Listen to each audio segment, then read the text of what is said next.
Hello guys, so may refer tayo dito na hindi siya in range pero wala siyang alarma.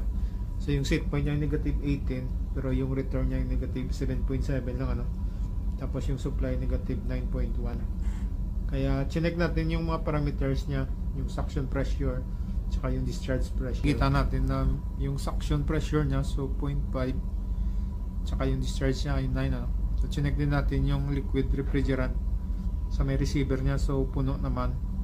Tapos yung takbo ng condenser fan minsan nagka-high tapos minsan naglo-low siya no. Kaya kinabit natin yung manifold gauge para ma-compare natin yung kung tama ba yung reading niya. So far na-confirm natin na tama man yung reading compared sa manifold gauge. So next natin ginawa ay kinargahan muna natin ng konti, top up lang para makikita natin kung may pagbabago ba yung sa suction tsaka sa discharge pressure niya. So chinek din natin yung evaporator fan niya, yung rotation kung tama ba hindi. So na-confirm natin na tama naman. So chinek din natin yung history ng temperature. So dito nakikita natin na hindi siya umabot sa in range no, hanggang yung pinakamababa niya negative 9 lang ano. Tapos 6.7 yung return.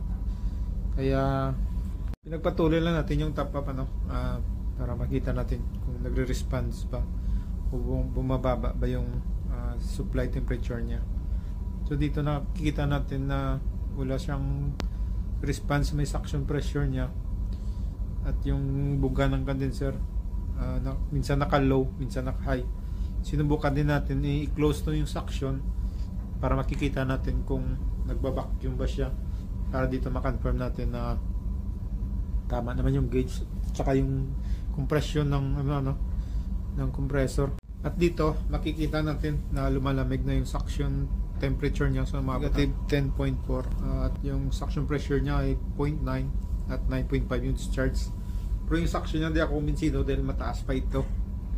At after a while bumabagsak din yung suction temperature niya no? So naging negative 8.4. Kaya yung ginawa natin pinump down muna natin ito. So sinara natin yung valve dito after sa may liquid receiver para ma-pump down natin ng maayos. After ma-pump down, sinara natin yung mga valvula, yung sa suction, sa discharge, tapos sa economizer. At para mabuksan natin yung valve plate na to para ma-check. Kasi pag tumaas yung discharge pressure niya, pag umabot na sa mataas, bumabagsak na siya bigla no? Pati yung suction pressure niya hindi na bumababa, so nagmi-maintain siya ng 0.7. At ito ang nakita natin sa may valve plate niya no. So, nasira yung isang plate ay yung valve, tapos may tama na rin yung isa, kaya papalitan natin ito. Pero bago ito, checkin din natin yung sa may high pressure discharge kasi duda rin kasi ako dito kung bakit, kasi bumabagsak yung discharge kaya tatanggalin muna natin para ma-check para isang trabaho na lang. Kasi kung papalitan lang yung low pressure at may sira pala sa high pressure, so useless na no, doble lang trabaho. Kaya tinanggal natin ito para ma-check dun sa may high pressure side.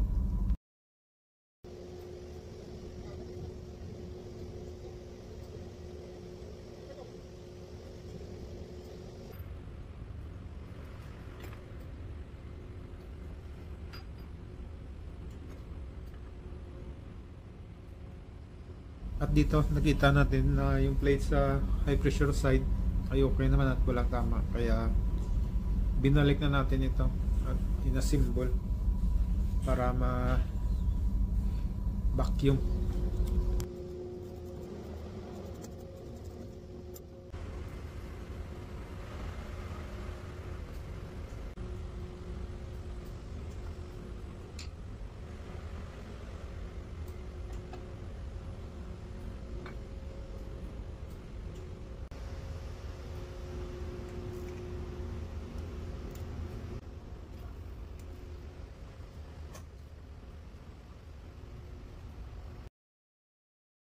So after natin ma-finish, ma-vacuum at ma-check na walang leak, so binuksan na natin yung refrigerant at na-switch on na rin yung repair unit natin.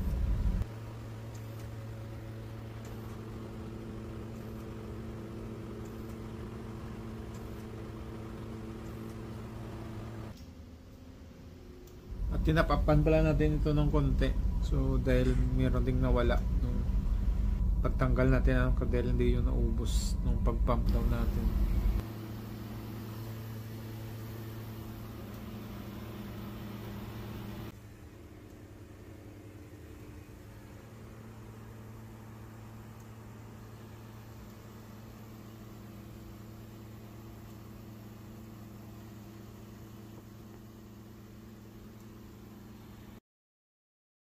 After natin mapalitan yung bulb plate at kinarga ng konti, so ito na siya, no? So umabot na sa yung supply niya sa negative 11, tapos yung suction niya so 0.5, at dito makikita mo yung difference sa discharge. So dito umabot ng 11.5, ano? At ang yung condenser fan niya naka high speed at mainit na yung labas yung buga niya, so ibig sabihin maganda yung heat exchange at naka full capacity siya.